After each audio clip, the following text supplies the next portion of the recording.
압도적인 난관을 극복한 전직 네이비실 대원인 제이슨 레드먼 중위는 말합니다. 여러분은 어떻게 대처할지 선택할 수 있습니다. 그날 병원에서 저는 앞으로 나아가는 것을 선택했습니다. 극복하기로 했습니다. 의사가 말한 예후에 얽매이지 않기로 했습니다. 주변의 부정적인 말을 무시하기로 했습니다. 제이슨 레드먼 중위는 2007년 고위급 알카에다 요원 생포작전에 투입됩니다. 그는 작전 도중 매복 공격을 받아 8발의 기관총 총격을 받습니다. 총격에 의해 그의 오른쪽 팔은 덜렁거렸으며 그의 턱은 부서지고 오른쪽 눈 주위는 뼈가 부러졌으며 코가 심하게 다쳤습니다. 정신이 들었을 때 의사들은 그에게 충격적인 진단을 내립니다. 그의 군 경력과 신체 기능이 영원히 끝날 수도 있다고 말합니다. 병원 침대에서 그는 이제 끝이다라고 생각합니다. 하지만 그는 부정적인 생각과 절망을 거부하고 긍정과 회복을 향해 나아가기로 선택합니다. 머물러 있기보다는 앞으로 나아가기로 선택합니다. 그를 둘러싼 환경의 놀이개가 되기보다는 시련이 우리 인생에 주는 가치를 선택합니다. 제이슨 레드먼의 감동적인 이야기를 통해 인생의 가장 어려운 순간들을 어떻게 극복하고 더 강하고 단단해질 수 있는지에 대한 영감을 얻을 수 있습니다. 그의 이야기는 불굴의 의지와 끈기 그리고 인간 정신의 놀라운 힘을 보여줍니다. 위대한 길을 선택한 제이슨 레드먼의 이야기를 들어보시죠. As a Navy SEAL leader, I've always chosen light and fast over slow and heavy. As such, I rarely wore my side plates into battle. But on this one mission to neutralize a high-value Al-Qaeda leader in 2007, I had a little voice in my head say, "Wear your side plates." Well, I tell you what, thank God that I listened, because that night we were ambushed. And I was shot 8 times by an enemy PKM machine gun to my body and face, leaving me for dead in the middle of one of the fiercest firefights of my war. A little over 96 hours later, I found myself in a hospital bed in Bethesda, Maryland, struggling as the doctors filled me with overwhelming information. Lieutenant Redman, you have no use of your left hand. We don't know the extent of the nerve damage. Your elbow is destroyed. We're thinking about amputating your arm. You are trached, you are wired shut, and we are feeding you through a stomach tube. Lieutenant Redman, it's going to take years to put you back together. As this information began to sink in, I suddenly was hit with a stark realization. My military operational career is over. I'm going to be permanently disabled, and I will be forever disfigured. As I was trying to process this, I suddenly heard a conversation close by, and it sounded a little like this. What a shame. What a pity. We send these young men and women off to war, and they come home broken and battered, and they're never going to be the same. They're never going to find success. They're never going to be able to get back out there and achieve the American dream. And as I digested all of this, I couldn't help but think to myself, it is the end. And I know there's so many of you in the audience right now that are listening. You're thinking to yourself, oh my God, I cannot relate to this. I can't relate to be in the middle of a firefight and be shot by a machine gun with bullets the size of my thumb. I can't imagine laying in a hospital bed and being told we may have to amputate your limbs. But the reality is, you all can relate, because everyone has the end moments. Everyone in this audience has encountered a the end moment before. And if you have not, I got bad news. They are coming. They're coming for all of us. And you see, they are relatable. Like the father who came home to find out his young wife was having an affair. And as he signed the divorce papers looking at his young children, he thought to himself, it is the end. Or the entrepreneur who sitting there going over his financials, looking at his $1 million company is going down the drain. And he thinks to himself, it is the end. Or the business executive, she just made partner. And as she goes to her annual checkup, the doctor says, you've got stage 4 metastatic breast cancer. We need to do an immediate double mastectomy. She thinks to herself, it is the end. You see, all of us in life encounter these the end moments, these hard, stress-filled, anxiety-filled moments that unexpectedly hit us, no different from that ambush I encountered in Iraq.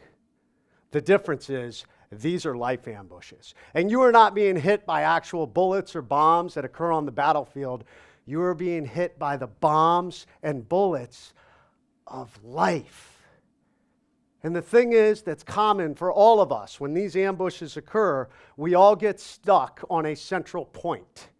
In special operations lingo, we call it the X. And the X is that central point of attack. It is the point of incident. It's the point of the end moments. And for most of us, we focus on the pain. We focus on the misery. We focus on that stress. We focus on the past and what we've lost, instead of focusing on what really needs to happen, which is what I was taught in my special operations career. When these life ambushes come, we must get off the X as quickly as possible. So how do we do that? As I lay in that hospital bed, digesting all these grim prognoses, the negativity, I realized in that moment I had a choice. I had a choice in how I would deal with this. I could lay there on the X and feel sorry for myself. I could listen to the negativity, or I could figure out how to drive forward. And in that moment, I decided I would not be the victim that some wanted to put me into that box. Instead, I was going to step up. I was going to look at how to go forward. And when my wife came back into the room, I said, give me my pen. And I wrote out this sign. Attention to all who enter here. If you're coming in this room with sadness or sorrow, don't bother. The wounds I received, I got in a job that I love, doing it for people that I love, defending the freedom of a country I deeply love. I'll make a full recovery. What is full? That is the absolute utmost physically I have the ability to recover. And then I'm going to push that about 100% further through sheer mental tenacity. This room you're about to enter is a room of fun, optimism, and intense rapid regrowth. If you are not prepared for that, go elsewhere. And we signed it. We signed it, the management. You know, because we felt like, it needed this level of credibility or something. It is amazing the power of positivity over negativity. It is amazing when in the face of massive adversity, when we choose to drive forward, what it can do for us. Because most people are unwilling to do this. We're so focused on the pain and the misery and on what we lost, we focus on the end. And we get stuck on the X. Failing to realize one of the greatest gifts you have when life ambushes come, that it can become a new beginning. Some of the hardest moments in your life will become some of the greatest opportunities. You will be reborn like a phoenix from the ashes. And as I wrote that sign out and we hung it, I thought to myself, okay, you've set the benchmark. You've said where you're going to go. How do we go? And it comes down to two key principles I had learned in my special operations career.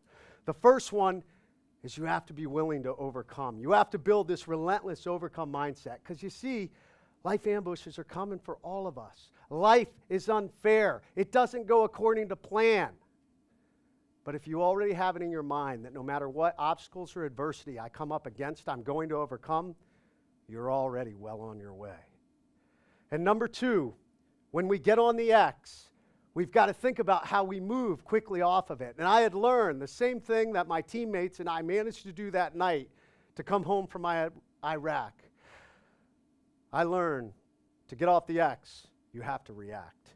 And you see, react is an acronym for what we do with massively hard situations, these life ambushes, these the end moments. And the first step is you've got to recognize your reality. And you see, this is really one of the hardest things, because when life ambushes come, when the end moments come, for many of us, the very first step is we're in denial. We don't want to admit it. We want to push it away. Like an ostrich sticking our heads in the sand, we just hope and pray it'll go away on its own. Yeah, I got bad news. That doesn't work. Like when I was laying there in that firefight, at one point I was thinking to myself, I'd really like to call a timeout right now. Life does not work this way, and I've got to tell you, you will never get off the X until you come to grips with the reality, until you acknowledge and articulate there is a problem. Houston, we've got a problem. And it's at this point that you are starting the process to move forward.